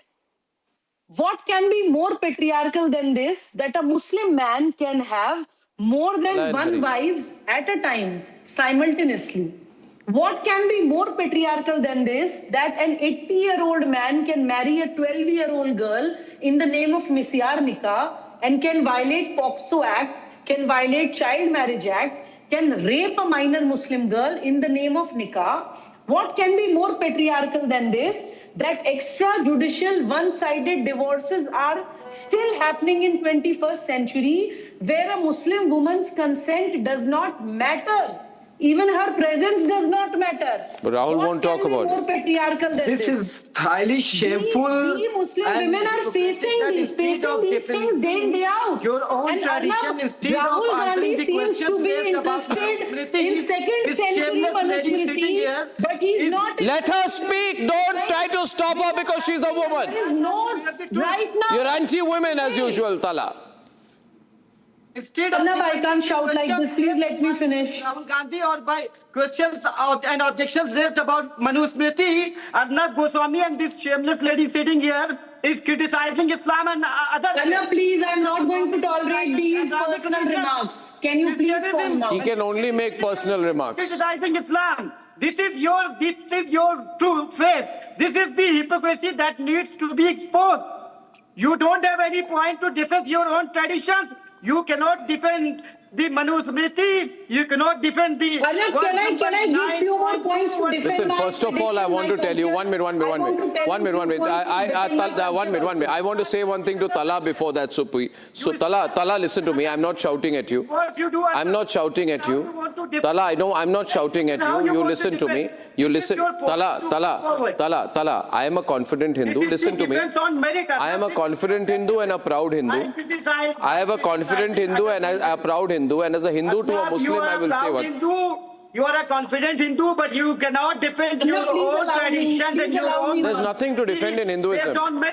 You want it is the most ancient civilization. Other religions. It is one of the wisest, greatest repositories of ancient wisdom. You are also a puppet seat here who is a puppet of RSS. Yeah, she has a Muslim name, but keep quiet. Sit down. Stop attacking Subui because she's a woman. Stop attacking her because she's a woman. You can never stand a confident woman talking back to you and exposing you. Everyone knows that you are a misogynist. Okay, now I'll tell you what I am. I'll tell you what I am. Subui, wait. I just want to say one thing. Nalin is yet to come in, but I want to tell one thing before I begin, Nalin. See, listen. Tala, I belong to a Hindu civilization which names its power Shakti, its learning and wisdom Saraswati, its wealth and good fortune Lakshmi, right? So I don't need your judgment on my religion. Kindly sit down and shut up. I never. Kindly sit down and shut up. I'm telling you, please. Don't try to judge Hinduism. Don't bash other religions. I'm not bashing. I am saying that triple talaq is patriarchal. Am I wrong? You have no right to comment on my religion. And I am saying that your triple talaq is patriarchal. You should be a proud Hindu. I have every right. I'm a proud Muslim. I'm a proud Indian Muslim.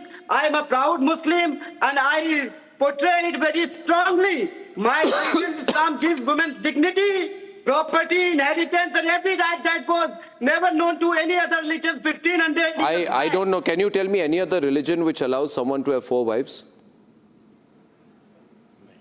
There are other religions, but really? Still you cannot... Which religion? Still you have come... Which religion apart from Islam allows a man to have 4 wives? If you are so much angry by the points raised by Mr. Rahul Gandhi, why don't you defend it on merits? Why do you have to bash other religions like Christianism, like Islam too? Does a Muslim daughter have the same inheritance rights? Nalin Kohli is on with us today. Does a Muslim girl have the same inheritance rights as her brother? Or is it true that a Muslim girl will inherit only half of what her brother inherits because Muslim personal law on succession was never reformed? You don't know the So that is patriarchy. The woman was given 1500 years back. Keep quiet. Sit down. I've exposed you badly today. The child marriage, the abolishment of child marriage, the rights of women, inheritance, marriage rights, divorce rights. Who's speaking, Arnab? 1500 years back. His name is Tala Amir Rashidi. He's from the Rashtriya Ulama Council. He's anti-Hindu. The right given to women in Islam 1500 I have something to say. About Islam. I have to say something. Mr. Rashidi, please. Rashidi nahi. I want to say something. One minute, Mr. Rashidi. It's Rashadi, sir. It's Rashadi. Please pronounce it correctly. Hello, Rashadi. Relax. Acha, Rashadi Saab. I'm not in front of a TV. Please just see how agitated Rashadi Saab became when he felt someone spoke against his religion. Yeah. Now for a moment, pause. Why should millions of Hindus not be so agitated with Rahul Gandhi's ill-informed comments? And the others who speak against Sanatan Dharma from his party? Ultimately, it's a matter of faith.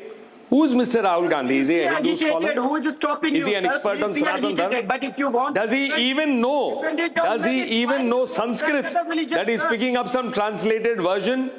Mr. Rashadi, please don't interrupt me. Mr. Rashadi, please don't interrupt me. Please carry on. I mean, I've heard everybody patiently. I have a point of view and I'd like to put it across to the viewers of Republic. So who is Mr. Rahul Gandhi to stand up here and give us all this gyan on a daily basis? Either Mr. Rahul Gandhi should say, I stand for women's rights and makes a comparison across all religions. And then let him say which he considers the best religion. He can do that. But he can't pick Sanatan Dharma alone, which he is guilty of. And Mr. Rashadi, If we are in a country that runs on the basis of a constitution, then as you are getting agitated, it is in your interest to stand up and tell Mr. Rahul Gandhi, please don't speak on Sanatan Dharma because we will not tolerate you to speak on anything related to Islam and Muslim women's rights. Only when Mr. Rahul Gandhi gets this message from scholars like you, will he stop doing it? Because he believes that Muslims will be very happy if you attack Sanatan Dharma. Yeah.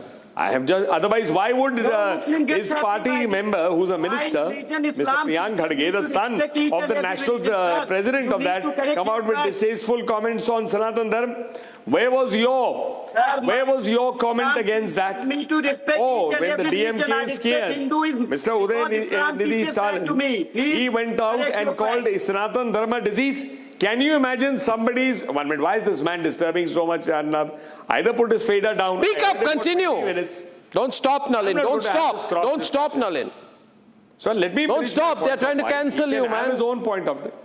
Now let me come to the main point. Mr. Rahul Gandhi basically has no clue about Sanatan Dharma. His own religion was a matter of confusion when he went to Somnath several years ago. Then it came that I am a Shiv Bhakt. In that he had not written that he's an India. We don't know what he is. A Shiv Bhakt? Is he another? Is he a Christian? We don't know. And between you and me, we don't care. Why should we care? It is his private life. He can be a Muslim, he can be a Christian, he can be a Parsi, he can be a Jew, he can be a Hindu. Who are we? Or a Buddhist? Who are we to comment? But who gives him the right to comment on anybody else's religion? And why Sanatan Dharma? And who are his advisors? I mean, when he spoke on inheritance tax, it was based on Mr. Sam Pitroda's point of view, sitting in America. What a controversy we had. Again, if you want to say something, please do your homework, because the only thing Mr. Rahul Gandhi does is run down Indian democracy when he goes abroad and run down Sanatan Dharma when he's not doing that. There has to be a stop to it. He is the leader of opposition. Has he run out of what he call points to speak on politics? And he talks about patriarchy with not a single Muslim, with not a single lady who's a minister in his government of Karnataka. You are teaching patriarchy and you are teaching women empowerment on the basis of Manusmriti when you had an opportunity to give 30% or 40% or 50% ministers to women in Karnataka from your party. Harish. So he's a bundle of contradictions. He's a bundle of contradictions. And he only is probably doing this for media bites. He has no conviction. If he genuinely cared for this country, he wouldn't be pitting one religion against the other. Nalin, I want to make a comment before I go to Harish that, you know, Rahul Gandhi, of course, does not have the guts or the spine to face me. Everybody knows that. Because last time, not that he is a worthy competitor. Rahul Gandhi, if I had spent 5 more minutes with him, he would be crying, and we all know that. The question is this, Ratnakar Tripathi, and you listen to me because I'm getting an answer from Harish. You see, Hinduism is a reformist nature by religion, by nature, which is why Raja Ram Mohan Roy was a Hindu, Ishwar Chandra Vidyasakar was a Hindu, both Hindus. They fought against their own society to end sati in 1829, to legalize Hindu widow remarriage in 1856. You did not need the British, right? And as a result of that, today, Subodhi, you are a lawyer, a Hindu daughter inherits equally. A Hindu widow remarries freely. A Hindu woman divorces under the same statutory uniform code. But now let me tell you what your Rahul Gandhi's father has done. Rahul Gandhi's father was the most anti-women. Most anti-women, and I'll tell you why. Shah Bano, 1985, Muslim woman fought hard to get maintenance, right, at the Supreme Court under a law that applied to every Indian. But what did Rajiv Gandhi do? Rajiv Gandhi said this is a great time to appease Muslims. So he used his parliamentary majority to overturn. Sit down. Sit down. Sit down. I've already Sit down. Arnab, you need not to Sit shout. down. Let me tell you. Sit down. Don't shout. Sit down. Keep quiet. Sit down. I'll tell you the truth. You chauvinist, you patriarchal misogynist. Listen to me. Rahul Gandhi's father used his parliamentary majority to overturn Shah Bano's victory in 1986 because of the patriarchal Rajiv Gandhi, because of the misogynistic Rajiv Gandhi, because of the anti-women Rajiv Gandhi. 4 decades later, a Muslim woman's rights on divorce still trail a Hindu woman's. And the reform the Congress party crushed in 1985 is the reform it now pretends to champion, as long as the target it names is Hindu. Keep quiet, you anti-women, anti-Hindu people. Arnab Goswami will not spare you. Go to the Lutyens channel, you wokes, you fake progressives. You people, I have told you exactly what Rajiv Gandhi did. Rahul Gandhi does not have the UTS guts. Rahul Gandhi does not have the honesty to say my father did all this. As a minister, I will say it. Yes, Nalin. Expose them tonight. He stepped down and resigned from that government. Yes. Was it pro-woman, 50 crore ki girlfriend, jersey cow? Keep quiet, sit down. Congress ki vidwa. Why don't you talk down, about बैठ जाओ. You cannot hear the truth. You cannot bear the truth. Expose हो चुके हो, anti-Shahbano, anti-women. The nation sees that and the nation knows इतनी बेशर्मी. that Arnab is biased. He is anti-women, he is misogynist, he is Islamophobic, and he cannot defend his own points based on merit. I think at the age of 80, आप जब 85 साल के होंगे, मैं बता रहा हूँ आपको, जिस तरह से आप जा रहे हैं, when you will be 85, you will do nikah halala. जैसे 85-year-old Muslim men do nikah halala with 14-year-old Muslim girls from poor families. आपकी मानसिकता प्रो निकाह हलाला वाली है. आपकी मानसिकता दिख रही है. आपकी मानसिकता आप प्रो निकाह हलाला, प्रो ट्रिपल तलाक टाइप के आदमी है. Person sitting on this panel. This person sitting on a panel is a lady I respect. She has a name. Her name is Subui Khan. Talk to her with respect. Islamophobic, Arnab. Islamophobic. Yes. She's Sanatani. She's Sanatani. I'm not talking about her. You just can't hear the truth. You can't see the truth and you can't bear the truth. And that's the reality. Phone line खोल दो, पता चलेगा कौन किसके साथ. Can I counter? कितने लोग किसके साथ हैं? Subui, please. Yeah, Subui. Radish, I'm coming to you. Yeah, Arnab, thanks for introducing me to Mr. Talha. I always say with pride that I'm a Sanatani Muslim, and I want to reiterate on this panel on Republic Network today that my name is Khan and I'm a proud Hindu. Oh, yeah. I'm a proud Hindu because Hinduism has told me the eternal laws of nature. I'm a proud Hindu because Hinduism has told me the science of human body, including the science of mind. Hinduism has told me the evolution of consciousness. Hinduism has told me what is the purpose of this life. I am a proud Hindu because Hindus are reformist by nature. I am a proud Hindu because Hindus are pro-women. I am a proud Hindu because Hindu is not a mere religion but a commonwealth of all modes of worship. मोहतरमा अपना नाम बदल दीजिए, अपनी identity दीजिए, लोगों को धोखा क्यों दे रही है? प्लीज अपना नाम बदलिए, प्राउडली कहिए. I was not criticizing any religion, Mr. Talha. I was criticizing the regressive practices. I was criticizing the crimes which are happening in Chennai. All due respect to you, please change your name. Stand up. Okay. I'd like to get. Please change your name. Be a Hindu. Why are you being so hypocritical? To have a common civil law to protect Muslim women. He's not interested in that. He's only interested in criticizing Hinduism to propagate his narrative. No, because we are arming the people of this country with the logic to take on the fake anti-Hindu. Next time anti-Hindu Rahul Gandhi comes to your city, expose him. And Harish Muhammad Ibrahim, people are getting empowered. You're from Chennai. I have a lot of supporters in Chennai, by the way. Lot of supporters for Republic Media Network as an ideology in Chennai, the nationalist ideology. Okay? Please stand with the nationalist ideology, Harish Muhammad Ibrahim, because Republic is going to come to Tamil Nadu very soon, whether you like it or not. Okay? So now come to the nationalist ideology and tell me, are you with the nikah halala ideology? Are you with the triple talaq ideology? Do you agree with what I said about, did Rajiv Gandhi do the right thing on Shah Bano case? Did he do the right thing on the Shahbano case? Yes. Let's hear from you. Harish! Yeah, no, I'm not here to defend Islam, or I'm not here to... Are you already on the defensive? One second. I've been waiting for 45 minutes. Why Yes, people yes, doesn't 40, come to your 40, show not is 40. because of this. Why people doesn't come to your show is because of this. You call as your guest and then you bash left, right and center. Finger on my lips, I'm not talking now. I've been here for 45 minutes without interrupting or without having any say. Please be calm. Number one, I'm not here to defend Islam or its practices, nor I'm here to accuse what Mr. Rahul Gandhi said about the Hinduism. Because the patriarchal system, it is a proper system. But where the gender inequality is the victim of that particular patriarchy, where the interpretation has been taken down by the men who want to show the supremacy, it is not only... Like triple talaq.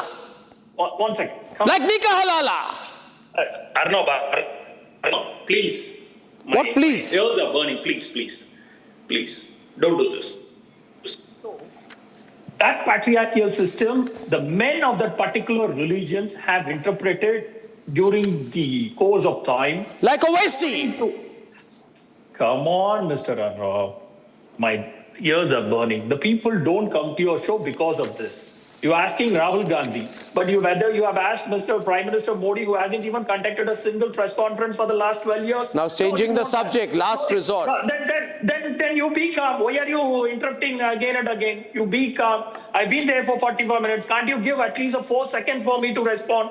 With dignity for your guest you have called for. That is the reason a girl yesterday or day before yesterday have bashed you. That is called patriarchy. By Arnab, you are setting example for the patriarchy system, where men doesn't want to go ahead and hear the women's out there. Even if it is wrong, you have to hear. I am hearing, madam, someone who spoke earlier. Someone has a name. Her name is Subui Khan, and she said she's a proud Hindu. Okay, let it be. What do you mean, madam? Mister? Madam is not a bad word, Mr. Arnab Goswami. Please be calm. You know her name. What? You are not even allowing me to complete even 1 minute. That shows your patriarchal mindset. You are not allowed. Patriarchal towards you. Whatever. The patriarchal system doesn't bother only women. I believe in only 2 genders, not 27 like you. But then you are against LGBTQ. Who says I'm against LGBTQ? I'm not. Are you then? Then don't say that gender inequality lies only between men and women. Ajana, what is your argument? You're losing your subject yet. Come back to the subject. Next you want to discuss Donald Trump. If you're not interrupting, I would have finished by now. But you want to keep on interrupting with so many names in between my argument. Then how you would listen to my entire subject? Please be calm. First landlord, then not only Rahul Gandhi, each and everyone will come to your show. Please be calm. Number 2. Those kind of patriarchal mindset, the men during the course of time, not only in Islam, not only in Hinduism, not only in Christianity, even atheists who have the mindset of patriarchal mindset will go ahead and create the inequality. I want to make triple talaq a crime. The government has made triple talaq a crime. Rahul Gandhi did not want triple talaq to be a crime. That is patriarchy. Problem lies. Okay, you go ahead. You don't want to listen. Go ahead. Don't cry. We know who cried. The entire India would have watched your show. At least even 1 million who has watched your show know how Mr. Arnab. No, don't cry, don't fumble, don't mumble. I'm very fine, I'm very good. Okay. You are a great orator. Subui, I think he's getting confused. Okay, you are the most clear man in entire India. Subui, you're muted. Dushyant, you're muted. This debate is getting very one-sided now. Arnab, if they are so interested in smashing the patriarchy, then why don't they support common civil law for protection of Muslim women? I want to ask them this. Ask Ratnakar that a Hindu daughter's rights come from the Hindu Succession Act and the Constitution. Those rights are equal. Muslim women don't get that. But you see, Ratnakar Tripathi... Now let me explain. No, respond in fact. Anti-movement. Respond with fact. Please. I'm quoting from the Hindu Succession Act. Do you know the details? Enough, sir. Do you know the law? Enough. Please. How shameless and how anti-women you and Nalin Kohli and Subui Khan are. Nalin Kohli and I are anti-women, okay. A woman who has been deserted without any cause. One minute. Now he tries to get personal out there. Nalin Kohli! What do you mean shameless? after So why are you getting personal? He wants to get personal. Shameless. Have you run out of arguments, Mr. Ratnakar Tripathi, that you are now picking up adjectives? You don't have any logic? Or are you following the arguments that without logic you will now become personal? Have I used anything personal against anybody? How can you use the word shameless against me? I'm sorry, you will need to apologize. Apologize. Sorry. I will not allow a man to call me an adjective and call me shameless. How dare you? Who are you to call me shameless? What is your standing that you are calling me shameless? I am sorry, Mr. Ratnakar Tripathi. No, I'm sorry. Mr. Ratnakar Tripathi, I have not said a personal word against anybody. And I'm not going to tolerate somebody saying shameless for me. I am sorry and I will not let you speak. As if you think you are going to get away with an adjective and try to get away by just demeaning me like this on national TV, I am sorry. You will get it back in your coin. And I will not stoop to your level. I refuse to stoop to your level by using an adjective against you. And I can bet you, I can use 5,000 adjectives against you before you will be able to reach 500. But you dare you to call me shameless on national TV. Who are you to call me shameless? How dare you call me shameless? What do you think you have done in your life that you believe you have the right to call me shameless? Under what circumstance that you believe that you can call me shameless? I am sorry, Mr. Tripathi. You are a man without logic. You are a man who does not have an argument. That's why you're stooping to the levels to go out there and come up with... Apologize 1,000 times over. I'm telling you right now, you're a man without any argument to put out there, and hence you're stooping to this level. Okay, Jay Prakash is calling from Ahmedabad. Jay Prakash from Ahmedabad is calling tonight. Jay Prakash, are you there? Yes, Arnab ji. You're watching this hot debate, all kinds of comments. Yeah, I am a big fan of you, Mr. Arnab. I'm a big fan of all my viewers. Ratnakar, calm down. There is a viewer calling. He is the biggest hypocritic person on the whole of earth because he is only targeting the Hindus because Hindus are not voting for him. That is the only reason he is targeting Hindu. And I am with you 100%. 100%. From Gurugram, Ratna Dogra is calling. Ratna ji. Namaskar, Arnab. Namaskar, Ratna ji. I'm Ratna Dogra. Yes. And I'm a proud Hindu and unapologetic Hindu. Fantastic. And I am a war veteran's spouse as well. Wow. Now, I would just like to namaskar. First of all, big respect and pranam to our scholar who's there in the Dushyant program. Sridhar, yes. And Great man. appreciate you for calling him because there are very few channels who call such scholars. Now, I just would take 5 seconds of yours and I need to speak about Mr. Ratnakar Tripathi. Ratnakar Tripathi, put him full frame. Yeah. Your last name means a person or people or a clan who studied 3 Vedas. And hearing from you anti-Hindu stuff is so saddening. Sad. And I feel ashamed for you all, not for me, because I'm an unapologetic Sanatani and a Hindu. Don't make that face. Please learn to hear. And another very important thing is, you are a politician. Speak whatever you want to speak. But do not let Hindus down.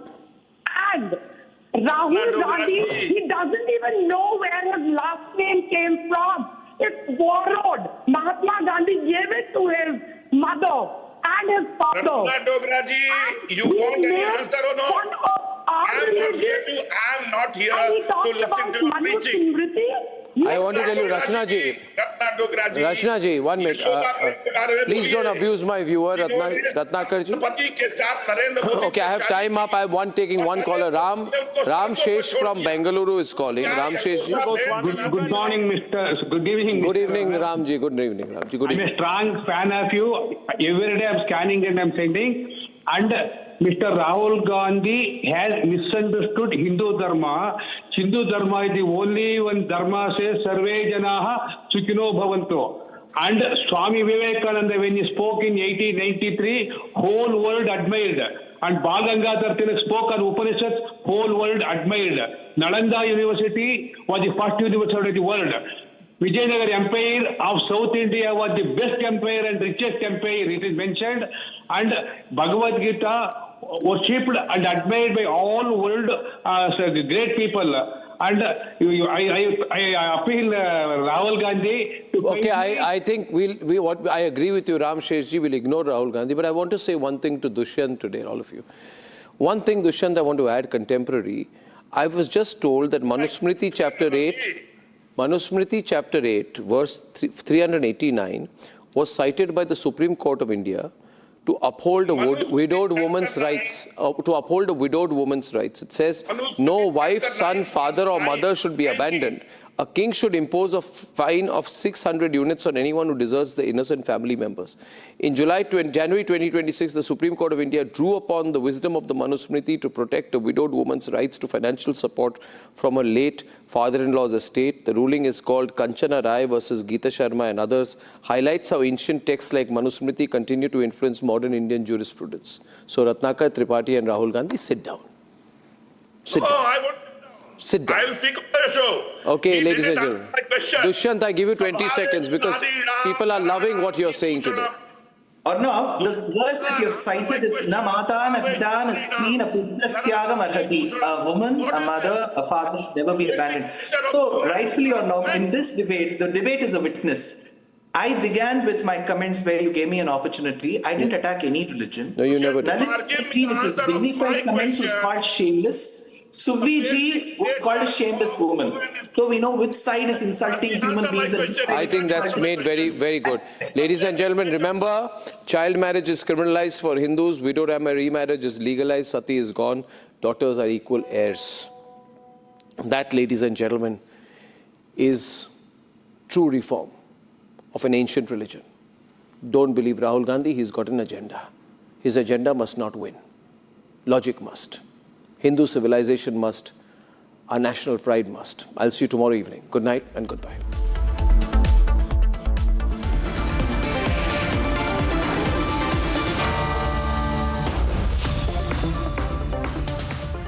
Best हरा board दिखाना सबसे dependable century HDF premium plus trial लूंगा sure water resistant है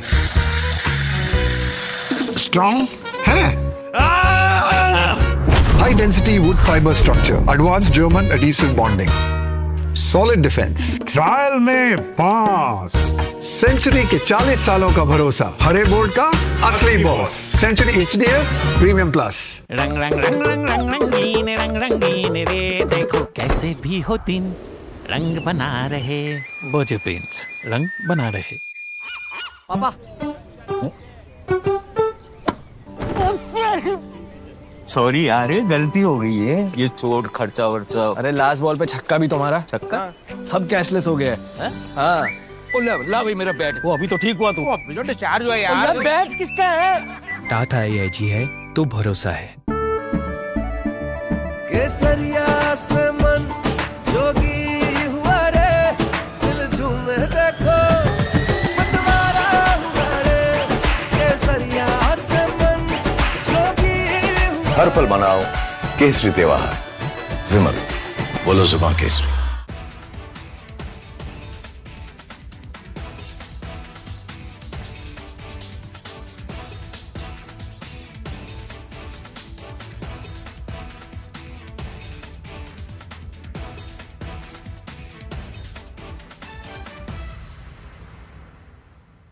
ايش عملتي ما عملتيش شيء يا حبيبتي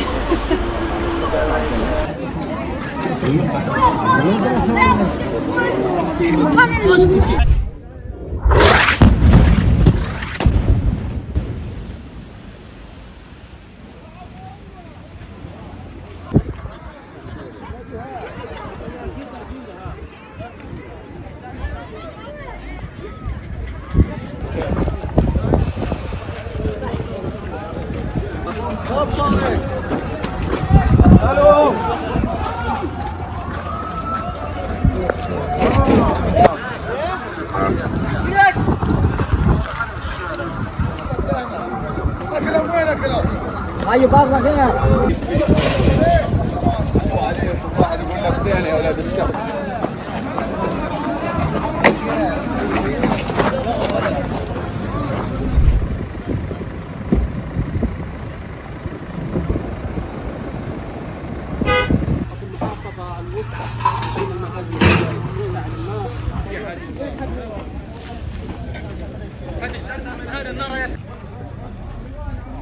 رموا 4 صواريخ وهذا الدمار كله بسبب الصواريخ هذول. ايش صار في النازحين والخيم؟ النازحين وممتلكات، هي ممتلكات وهانة ونازحين للأسف كلهم اتدمروا. للأسف الحين هم بلا مأوى.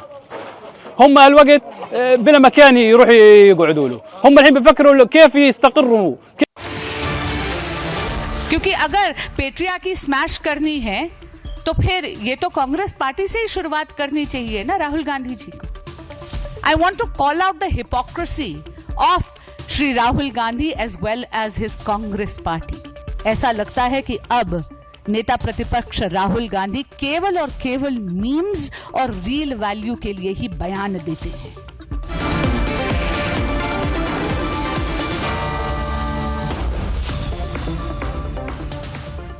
Best हरा board दिखाना. सबसे dependable century HDF premium plus. Trial लूंगा. Sure. Water resistant है. स्ट्रॉन्ग है. High density wood fibre structure. Advanced German adhesive bonding. Solid defence. Trial में pass. Century के 40 सालों का भरोसा. हरे बोर्ड का असली boss. Century HDF premium plus. रंग रंग रंग रंग रंग रंगीन रे देखो कैसे भी हो दिन रंग बना रहे बोझ पेंट्स रंग बना रहे. Amity has been ranked India's #1 not-for-profit private university for 11th year, with top 10 ranked institutions in management, engineering, biotech, law, mass comm, telecom, hospitality, fashion and more. Yet another top ranking for Amity University.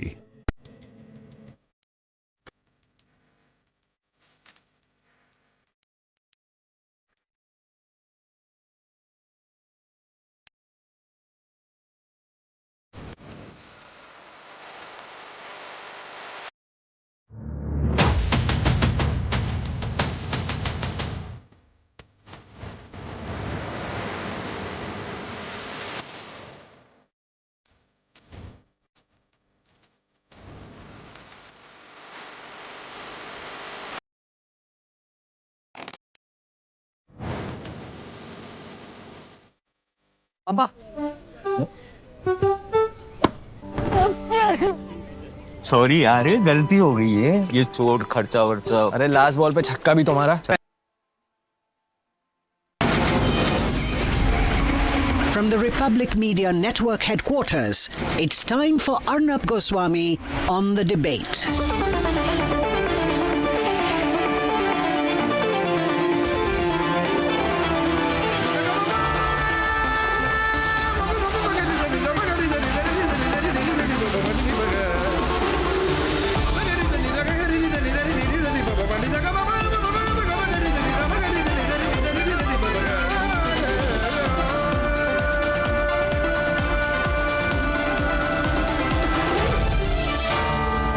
Arnab Goswami on the debate. Ladies and gentlemen, there has been a terrible, terrible flash flood in Nepal. And right on top, on behalf of everyone here at the Republic Media Network, we want to say to the people of Nepal, the brave people of Nepal, that India is with Nepal, Bharat is with Nepal. What has happened is extraordinarily tragic. When a sudden surge of river from the Tibetan side, the Chinese side, triggers a flash flood that affects one whole district and all the downstream areas along the Trishuli River in Nepal. Some of the visuals of what has happened are truly heart-rending and extremely worrying. The first visual I'll show you, you can see the sheer power of this flash flood, because in a blink of an eye, a massive wall of water surges through the valley, demolishing buildings. Then in visual 2, you will see how there is this terrifying moment when people are just going about their daily routine, suddenly overrun and completely overwhelmed by the flood. This picture has gone viral. It's just so scary because the waves are many, many stories high. In the third visual, you will see how people are running across the roads and the bridge trying to save their lives, but the water from the flood completely overwhelms the area and it sweeps everything away, completely submerging this whole area. Look at the force of the water as it enters that area. Ladies and gentlemen, the extent of the devastation and destruction is so extreme.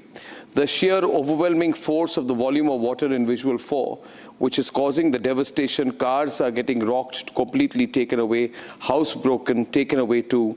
And in visual 5, the water's volume and force and the speed with which it is devastating everything in its path is clearly visible. You will see the kind of embankments, like dam-like structures which are washed away. I have personally never seen this force of a flood happening. They say it's a combination of events, but there are certain concerns about what has happened from the Chinese side. We'll talk about that later today on the program. Viewers, there is a 10-second visual which shows the exact magnitude of this flood. You must see this because this is from a top angle. Just look at the sheer strength as it takes a house away and then submerges the whole area. And in the last visual, you will see a bridge which is swept away.